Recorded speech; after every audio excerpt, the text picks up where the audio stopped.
কতদিন আর ইচ্ছা একটা এগ রোল খাবো, টাকা আর কিছু জোগাড় করতে পারি না। ও মালতী কাকিমা, কি হয়েছে বল? তুমি এখানে কি করছো? তোমার বড় ওখানে মদ খেয়ে পড়েছিল আর বুকের উপর দিয়ে লরি চলে গেছে। কি বলছিস? কি মরে গেছে? এ বাবা!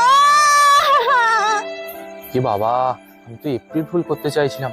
মালতী কাকিমা যা কান্নাকাটি জুড়েছে, যদি অজ্ঞান হয়ে পড়ে যায়। ও মালতী কাকিমা, কি হয়েছে তাড়াতাড়ি বল। ও কাকিমা, ওরম কিছু হয়নি গো, আমি এপ্রিল ফুল করছিলাম তোমার সাথে। ও কাকিমা, আমি তো এপ্রিল ফুল করছিলাম, আমি বুঝতে পারিনি তোমার এত খারাপ লাগবে। তুই পুরো আমার স্বপ্নটাই ভেঙে চুরমার করে দিয়েছিস। ভেবেছিলাম ওই ঘাটের মাটা মরেছে মনে হয়, এবার দুদিন সাধ্যে কেঁদে 3 দিনের দিন আরেকটা নতুন বিয়ে করবো। তুই হতে দিলি না, এই যত সব দিচ্ছি ঠিক করেছিস।